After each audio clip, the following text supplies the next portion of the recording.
पनो आकिल में ब अफ़सोसनाक वाक़िया पेश आया आहिनि। एक वकील जो है फैसलाबाद से ताल्लुक़ रखे पियो, उनजो कैंट पुलिस के हिरासत दौरान मौत जो है वाक़ियो पेश आयो है। उन खां अॻु 11 घर भातियुनि खे जो है जवाबदार के तरफां कोई क़त्ल करे पंहिंजो ही घर जो उजाड़े छॾियो। 11 घर भाति के क़त्ल सबब जो इलाइक़े में एक सोग माहौल ॾुखारो हुयो, वो अञा ॾुखारो जो माहौल हो वो अञा ख़त्म ही न थियो त मथां जो है वकील के पुलिस हिरासत में मौत वारो वाक़ियो पेश आयो है।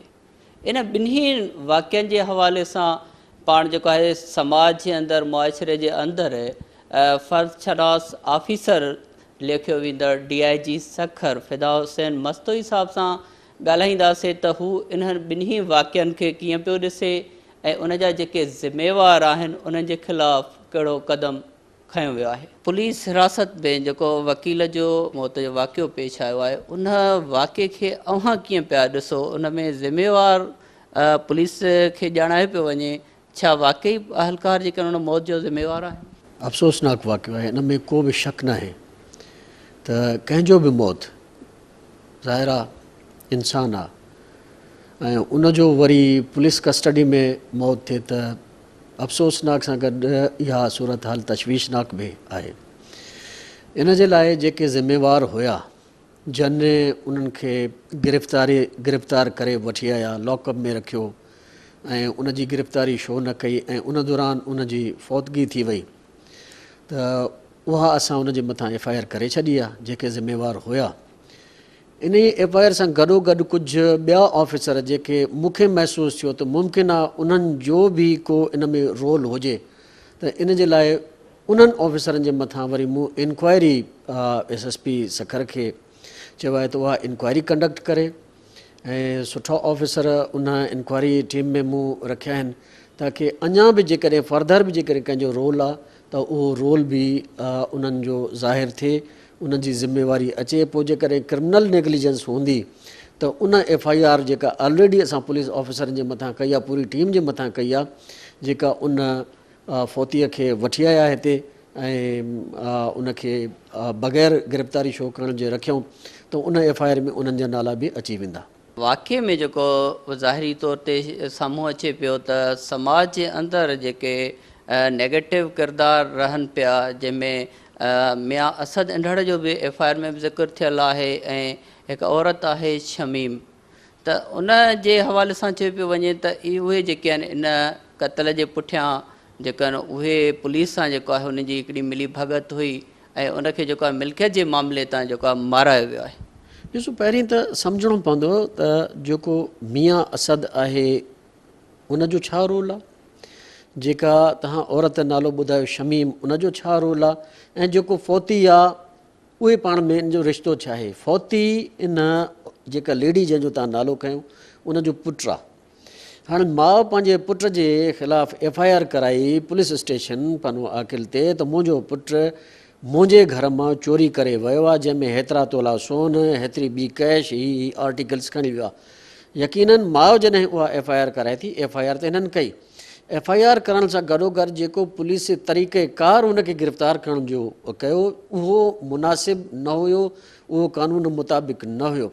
ऐं जॾहिं उनखे गिरफ़्तार करे वठी आया आहिनि उन जी गिरफ़्तारी हिननि छो न कई आहे। इन दौरान हू फौत थी वियो आहे। फौत थियण जी वजह पोस्टमार्टम मां थींदी, फौत थियण जी वजह अञा इन्वेस्टिगेशन मां थींदी त उहो फौत छो थियो ऐं छा सबबु हुया। त मां FIR कराई आहे, उन ते उन जवाबदार खे ॿधी आया आहिनि। यकीनन कोई बि माण्हू FIR कराए थो जॾहिं चोरीअ जी, त भई को चोरी करे वियो आहे त उन जी तक़ाज़ा इहा ई हूंदी आहे साईं मुंहिंजा जवाबदार ॿधिजनि ऐं रिकवरी थिए। तरीक़ो त इहो ई हूंदो आहे, जवाबदार ॿधी ऐं उन जी रिकवरी करे। सा बि जॾहिं माउ FIR कराए पंहिंजे पुट जे ख़िलाफ़ु हुनखे ॿधी आया, तरीक़ेकार ठीकु कोन हुयो, हुन जी फौतगी थी वई। उहा जेका टीम पुलिस जी इन्वॉल्व हुई हुनखे गिरफ़्तार करण में असां उन जे ख़िलाफ़ु FIR करे छॾी आहे। लेकिन इहो सम्झणो पवंदो त हे विदिन फैमिली हिननि जो डिस्प्यूट आहे। कुझु अरसो अॻु जेको आहे इन ई वकील एजाज़ आराईअ जे मथां जेको आहे रोड़ी थाणे ते जेके चोरीअ जूं एफआईआरियूं दाख़िल कयूं वयूं हुयूं ऐं मियां असद जे बारे में बि चयो पियो वञे त काफ़ी केसनि में जेको आहे उहो फ़रियादी रहियो आहे त हुनजो हिकिड़ो किरदारु जेको आहे उहो मशकूक पियो नज़र अचे ऐं उन लाइ चयो पियो वञे त हू थाणनि ते जेको आहे सूबेदारनि जूं जेके आहिनि बदिलियूं ऐं मुक़ररियूं बि कराईंदो रहियो आहे ऐं उन ई सूबेदार जेको उन वक़्तु कैंट ते हो त उनखे बि उन जी तरफ़ां पोस्टिंग कराई वई ऐं पोइ यकीननि जेको आहे फैसलाबाद मां वकील खे खणी अची करे जेको आहे उनखे तशद जो मामले जो ॼाणाए पियो वञे त मारियो वियो आहे। ॾिसो जेका ॻाल्हि ग़लति आहे सा त ग़लति आहे, उनखे ग़लति चइबो बि। इहे सभु ॻाल्हियूं थी सघनि थियूं त हुनजो पुलिस वारनि सां तालुकात बि हुजनि, इहे सभु ॻाल्हियूं थी सघनि थियूं त हू एफआईआरनि में इन खां अलावा बाक़ी एफआईआरनि में बि फ़रियादी थींदो हुजे। इहो बि थी सघे थो त हिननि जी पुलिस वारनि जी ऐं हिननि जी पाण में मिली भगत हुजे जंहिंजे करे इहो वाक़ियो रोनमा थियो। लेकिन इन्हनि ॻाल्हियुनि खां क़तई नज़र असां सिर्फ़ु ॾिठोसीं त ग़ैर क़ानूनी नमूने सां हिकु अमल थियो आहे, उन अमल जे नतीजे में मौत वाक़िअ थियो आहे। असांजे लाइ हिकु ई ऑप्शन आहे त उहो जे ग़लति कमु कयो आहे, जेके जेके ग़लति इन में आहिनि उन्हनि जे मथां एफआईआर कयूं ऐं असां सरकार जी मुदयत में उन पूरी टीम जे ख़िलाफ़ु एफआईआर कई आहे। एफआईआर वकील जी जेका आहे सरकार जे फ़रियाद ते दाख़िल कई वई आहे, हुन में 5 जेके आहिनि अहलकार ॼाणाया विया, वर बाद में एसएचओ खे बि जेको आहे हुन एफआईआर में शामिलु कयो वियो आहे ऐं औरत जेका आहे उनजी धीअरुनि खे बि। त जेका एफआईआर थी आहे छा उहा मर्डर जी एफआईआर आहे या उन एफआईआर में के ॿिया सेक्शन्स आहिनि? ॾिसो, हिकु हूंदो आहे डायरेक्ट मर्डर, सिधी कंहिंखे गोली हणी छॾणु, कंहिंखे धकु हणणु इन ई इरादे सां त उनखे मारिजे, जंहिंखे क़त्ल अम्द चइबो। उन कसदन डेलिबरेटली नोइंगली विद इंटेंशन के हिनखे क़तल करणो आहे, उन सिधो सिधो 302 हूंदो आहे।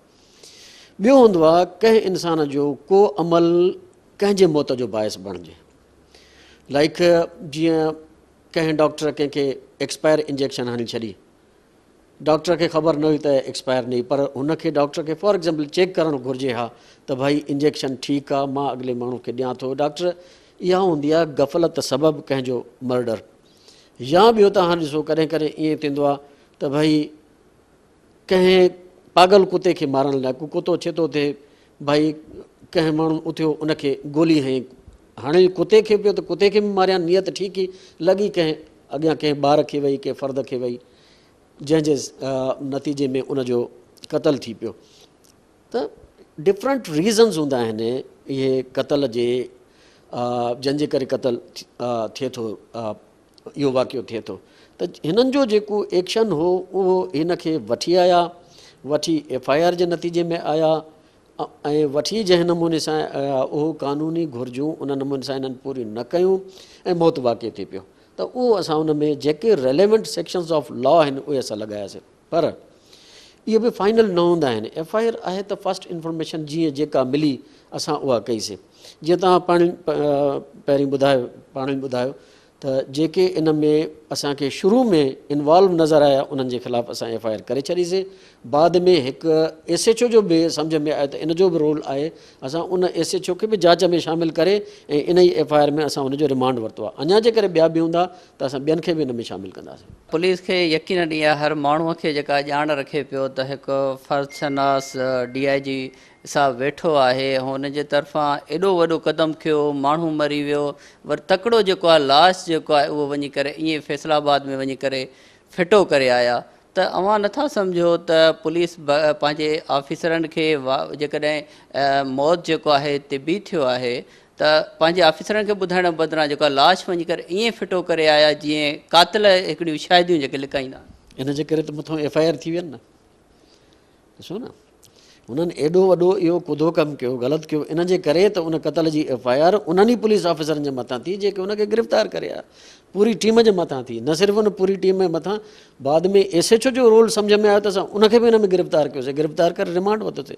उहे सभु जा सभु ॿधाइनि असां। वकील खे फैसलाबाद मां पुलिस खणी आई त उते जेको आहे उनजे घरवारीअ जे तरफ़ां बि अगवा जी जेका आहे पंहिंजे मुड़ुस जे हवाले सां एफआईआर दाख़िल कई वई, जंहिंमें DSP मसूद जो जेको आहे उनजे तरफ़ां उते एफआईआर में नालो ॾिनो वियो आहे। त जेका हाणे हिते एफआईआर थी आहे, छा उन में उहो नालो जेको आहे खोलियो पियो वञे ऐं ॿियो सर जेको आहे उतां जे जेके DIG फैसलाबाद जे तरफ़ां पंहिंजे उतां जे AIG साहब खे RPO खे हिकिड़ी रिपोर्ट ॾिनी आहे, उन में बि जेको आहे DSP जो नालो शामिलु करण जे हवाले सां सिफ़ारिश कई वई आहे। त इन मामले खे अव्हां कीअं पिया ॾिसो त वाक़ई हुन जी इन्वॉल्वमेंट आहे? ॾिसो, हिननि मूं तव्हांखे ॿुधायो त पनो आकिल में FIR थी चुकी हुई, पर FIR जे तहत कंहिंखे बि अरेस्ट करण जो ऐं स्पेशली जेकॾहिं को केस हुजे जंहिंमें आउट ऑफ प्रोविंस वञी अरेस्ट कजे थो, त हिकु कानून में तरीक़ेकार आहे, उन तरीक़ेकार मुताबिक़ उनखे अरेस्ट करणो आहे। जेकॾहिं हे उहो कानूनी तरीक़ो अख़्तियार कनि हा उनखे अरेस्ट करण जो, उन में हूंदी आहे होम डिपार्टमेंट जी परमिशन। उन जेकॾहिं परमिशन खणी वञी उतां उनखे गिरफ़्तार कनि हा त फैसलाबाद में उन जी घरवारी हिननि जे मथां FIR न करे सघिया। जीअं त हिननि कानूनी तरीक़ो ई ग़लति अपनायो, उहो कानूनी तरीक़ो ई न अपनायो, तंहिंजे करे उहा FIR हुननि जे मथां अॻुवा जी थी वई। जेका बि FIR कराइनि उहा ठहे थी, बाद में इन्वेस्टिगेशन आहे। रहियो सुवाल हिकु DSP छा 5 DSP बि जेकॾहिं इन में इन्वॉल्व हूंदा त उहो मोरींदा कानून सां, गिरफ़्तार बि कबो, जेकर उन्हनि जे मथां साबित थी वियो गिरफ़्तार बि कबो, उन्हनि खे कोर्टुनि ताईं पहुचाइबो, जेल ताईं पहुचाइबो, केरु बि इन्वॉल्व हुजे हुन सां पंहिंजो कुझु न वञे। जंहिं बि ग़लति कयो आहे उहो कानून खे फेस कंदो। कंहिं ते FIR थी वेंदी आहे त उन ऑफिसर खे बि उहिदे तां हटायो वेंदो आहे।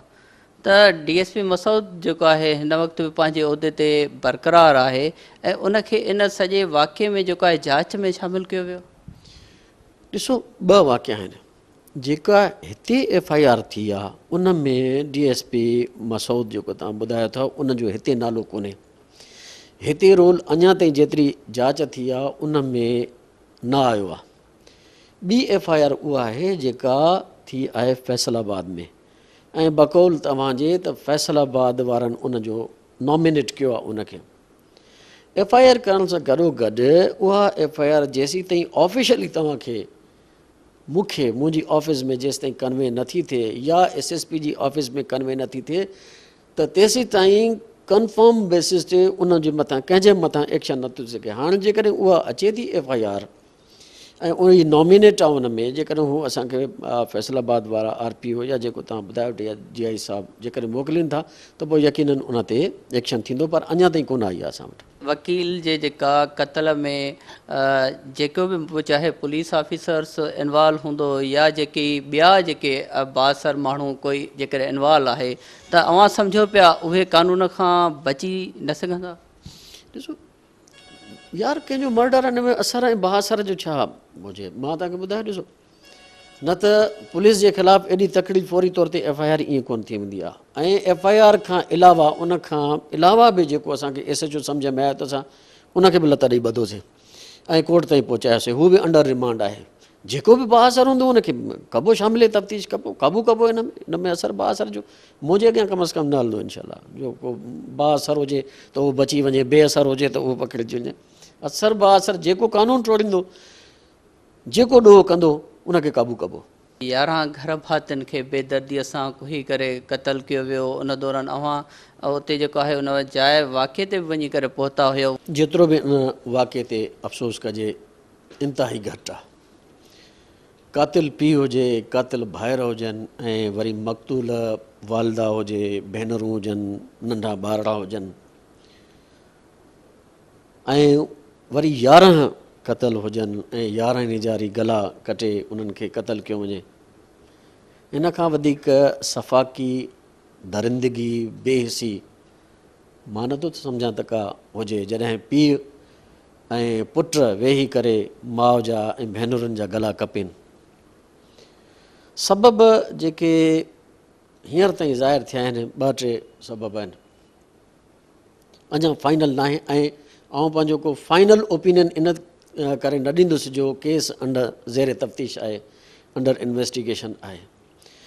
पहिरीं सबबु इहो जेको बकौल कातिल जो जेको मेन कातिल आहे, यानी पीउ, छोकिरनि जो पीउ ऐं मक़तूलिन जो हिकु औरत जो हस्बैंड ऐं बाक़ियुनि जो पीउ, उनखे ॿुधाए साईं असांखे पंहिंजे जेको दुश्मननि सां स्कोर पूरो करिणो हुयो, ऐं दुश्मननि असांजी दुश्मनी आहे, प्रॉपर्टी असांजी खाई विया आहिनि, तंहिंजे करे असांजो इहो इरादो हुयो त इहो केस असां हुननि जे मथां करियूं। त पोइ असां हुन खां सुवालु कयोसीं त जेकॾहिं तोखे दुश्मननि खे फसाइणो हूंदो, जीअं रवायती तौर ते थींदो आहे, असां ॾिठो आहे हिकु पार्टी पंहिंजे दुश्मननि खे या पंहिंजे मुखालिफ़नि खे फसाइण जे लाइ कंहिं न कंहिं पंहिंजे घर जे कंहिं पोड़े खे, कंहिं कमज़ोर माण्हू खे, कंहिं बीमार खे फायर कंदा आहिनि। पोइ बाज़ो कातो हुन फायर में हुन वीचारे खे मारे छॾींदा आहिनि या हुनखे ज़ख़्मी कंदा आहिनि। त असां चयो त तुंहिंजो त FIR तुंहिंजे मुखालिफ़नि जे मथां जेकॾहिं तूं हिक खे बि करे हा त बि त थी पियो वञे, त पोइ तूं हिते 11 माण्हुनि खे, ऐं उहे बि माण्हू तुंहिंजी घरवारी, तुंहिंजी नुंहुं, तुंहिंजी धीअर, उन्हनि सभिनी खे 11 खे ज़रूरत कोन हुई। पोइ वरी उहो उन ॻाल्हि तां फिरी वियो, चई न इन्हनि सभिनी खे अलाह जे हवाले करिणो हुयो, ऐं छो त अलाह जे हवाले करिणो हुओ, उन्हनि बि मूंखे पाण रज़ा सां चयो त तूं असांखे अलाह जे हवाले करे छॾ। त काफ़ी पहलू आहिनि जंहिंखे असांजा इन्वेस्टिगेटर जेके सुठा ऑफिसर्स मूं रखिया आहिनि, उहे इन सॼे मामले खे ॾिसनि था। इहो त प्रूव आहे त इन्हनि क़तलु कयो, ऐं उन्हनि एडमिट बि कयो त हा साईं असां ई क़तलु कयो आहे। ऐं क़तलु करण वारा हिकु पीउ ऐं 4 उन सां गॾु पुट आहिनि, सभु मेल मेंबर्स आहिनि क़तलु करण वारा, ऐं जेके क़तलु थियण वारा आहिनि उहे सभु ख़वातीन आहिनि, ऐं हिकु नंढो ॿारु आहे 1.5 साल जो। वजह फाइनल अञा ईंदी अॻियां त वजह फाइनल छा आहे, लेकिन नॉर्मल सर्कमस्टांसिस को मूंखे नथा लॻनि इन्हनि जा। बयान जेके आहिनि उनजो जवाबदार वहाबुल्ला जो या उनजे पुटनि जा जेके आया, उहे जीअं तव्हां पाण ॻाल्हि कई पई त हिकिड़ा मुस्तदाद जेके बयान साम्हूं अचनि पिया। कंहिं महिल चए थो त मुंहिंजी जेको भाइरनि सां मिल्कियत जो मामिलो उन्हनि खे फासाइण लाइ कयो आहे, पर उनजे पुटनि जा जेके आहिनि वरी मौक़िफ़ मुख़्तलिफ़ अचनि था। त अव्हां नथा सम्झो त हिन वाक़े जो अञा को कारण, को रीज़न, को ॿियो हुजे?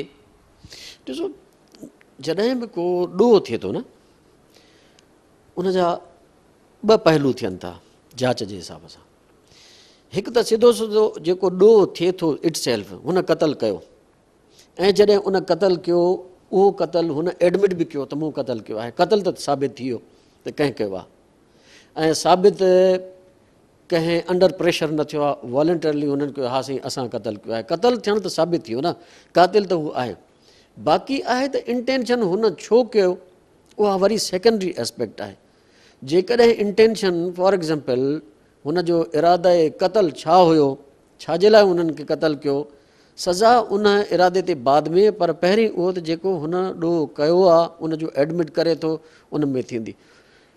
असां सभु ज़रूरु मालूम करणु चाहींदासीं त इन जो इंटेंशन छा हुयो, छो जो एॾे वॾे पैमाने ते जेका ॻाल्हि थी, सभु इन में इंट्रस्टेड आहियूं त असां फाइनल इन कंक्लूजन ते पहुचूं त चल। बाक़ी हिकु शइ त उहा तइ थी चुकी, साबित थी चुको त क़तलु इन्हनि कयो आहे जेको पाण एडमिट कनि था पिया। 2 साल अॻु जेको आहे चयो पियो वञे त जवाबदार पंहिंजे ई भाउ खे क़तलु कयो हो, उनखां पोइ जेल वियो, वरी रज़ामंदी थी, उनखां पोइ हुनजी आज़ादी थी।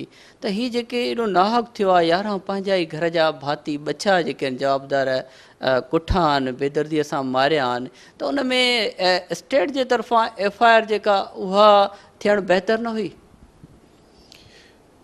ॾिसो, इहा हिस्ट्री हिन जी ज़रूरु आहे त हिन पहिरीं पंहिंजे भाउ खे क़तलु कयो आहे, ऐं मेंटली हे अपसेट रहियो आहे, अंडर ट्रीटमेंट बि रहियो आहे, ज़हनी बीमारियुनि जे करे कोई 6 महीना खनि एडमिट बि रहियो आहे मेंटल हॉस्पिटल में। इहा त हिन जी हिस्ट्री आहे। पोइ वरी उहो ठीकु थी वियो, हुनजा केसिस ख़तमु थी विया, एज़ अ नॉर्मल सिटीज़न हुन अचे पंहिंजी फैमिली सां पंहिंजी लाइफ स्टार्ट कई। रहियो सुवाल FIR इन में केरु करे इन्हनि 11 क़तलनि जी, स्टेट तॾहिं FIR थींदी आहे जॾहिं को फ़रियादी न हुजे। फ़रियादी हुजण जी सूरत में अक्सर पुलिस ते इहो इल्ज़ाम लॻंदो आहे त साईं ॾिसो असां FIR कराइणु चाहियूं आहे, पर असां कंहिं ॿिए खे नॉमिनेट कयो आहे, असांजा पुलिस खून ॿोड़े छॾिया साईं, पुलिस फिरी वेंदी, पुलिस मिली वई, पुलिस फ़रियादी थी, त उते पुलिस खे थोरो स्टेट खे मुंझारो हूंदो आहे त जेकॾहिं फ़रियादी मौजूदु आहे। हाणे जेको हिन में फ़रियादी थियो आहे, उहो जेको इहो मेन क़ातिल आहे, उनजी नुंहुं जेका आहे उनजो भाउ आहे, उहो पंहिंजे भेण जो वारिस आहे, उहो फ़रियादी थियो आहे, उनजो हक़ु आहे त उहो फ़रियाद करे। तंहिंजे करे स्टेट इन में इंटरवेंशन न कयो त बाबा जेकॾहिं इन जो को वारिस आहे फ़रियाद करणु चाहे थो त फ़रियाद करे, असां पंहिंजी जांच कंदासीं। वकील जे वाक़े में पुलिस जेका हिन वक़्त ताईं सिधी इन्वॉल्व नज़र अचे पई, त हिन जेके 11 घर भातियुनि वारो जीअं वाक़ियो पेश आयो, उन में बि इहो जेको आहे ज़ाहिर थियो, ॿुधायो पियो वञे त पुलिस खे ॼाण हुई त हुन कुझु ॾींहं जेको आहे पंहिंजे घर भातियुनि खे घर जी अंदरि यरगमाल कयो ऐं पुलिस जेको आहे उन्हनि खे बाज़ियाब न करायो ऐं उहे ईअं ई जेके आहिनि उनखे जवाबदार जे तरफ़ां कोई मारियो वियो। जी हा, इहा इंफॉर्मेशन जेके बाद में रिपोर्ट्स मूं वटि आयूं त कुझु माण्हुनि ने पुलिस, उते पुलिस चौकी आहे, 2-3 पुलिस वारा आहिनि हिननि जे ॻोठ जे भरिसां, त उहे जेके उन्हनि पुलिस वारनि खे इहो इतलाउ मिलंदो रहियो आहे त हिन माण्हुनि कुझु सामान बि वरितो आहे, 5-6 ॾींहंनि जो सामान बि गॾु कयो आहे ऐं घर जे अंदरि आहे ऐं पंहिंजे फर्दनि खे ॿाहिरि नथो छॾे। पोइ इहे बि रिपोर्ट्स आयूं आहिनि त पुलिस वारा विया आहिनि त अंदरों हिन खे घरां पथर हयां अथऊं सभिनी। वरी पुलिस वारा मोटी आया आहिनि, वरी पुलिस वारा खे छतियुनि ते बि चढ़िया आहिनि ॾिसण लाइ। त इहे 2-3 ॾींहं इहा शइ हलंदी रही आहे ऐं उन जे नतीजे में ही एतिरा सारा क़तल बि थी विया। कंहिं न कंहिं नमूने सां इहा कंहिं लेवल ताईं गफ़लत मूंखे सम्झ में अचे थी, पर मां नथो सम्झां त पुलिस वारनि खे या ॿियनि खे का इहा ख़बर हुजे त हीउ एॾो वॾो घिनावनो जुर्म कंदो, एॾो वॾो ज़ुल्म कंदो जो ही 11 माण्हुनि खे कोई छॾींदो ऐं 11 ई माण्हू वॉलंटियरली पाण खे सबमिट कंदा त तूं असांखे अलाह जे हवाले कर। मां नथो सम्झां त इहा उन्हनि खे ख़बर हुजे।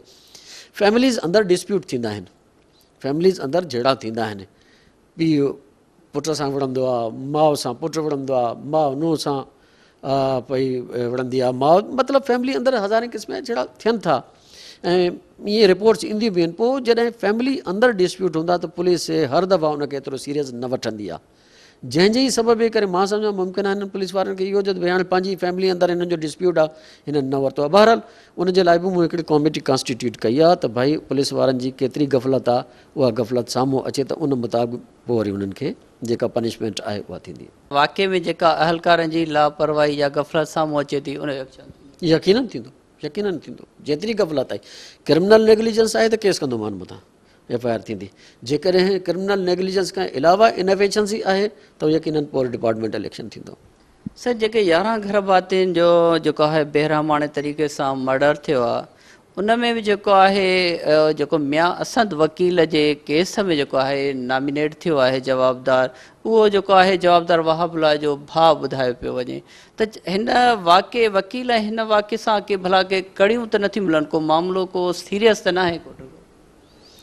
मां नथो सम्झां त हुन में को लिंक मूंखे अञा ताईं नज़र नथो अचे त हिन वाक़े ऐं हुन वाक़े में को लिंक हुजे। जेकॾहिं हूंदो बि ज़ाहिर थी वेंदो जांच में, जांच त ॿई तरफ़ हले थी, हिन वाक़े जी बि हले थी, हुन वाक़े जी बि हले थी, पर अञा ताईं मूंखे को लिंक सम्झ में न आयो आहे। पुलिस अहलकार जेके आहिनि SHO ASI अहलकार वकील जे क़तल में जेको आहे एजाज़ आराई जे मर्डर में FIR थी गिरफ़्तार थी विया, जेल हलिया विया।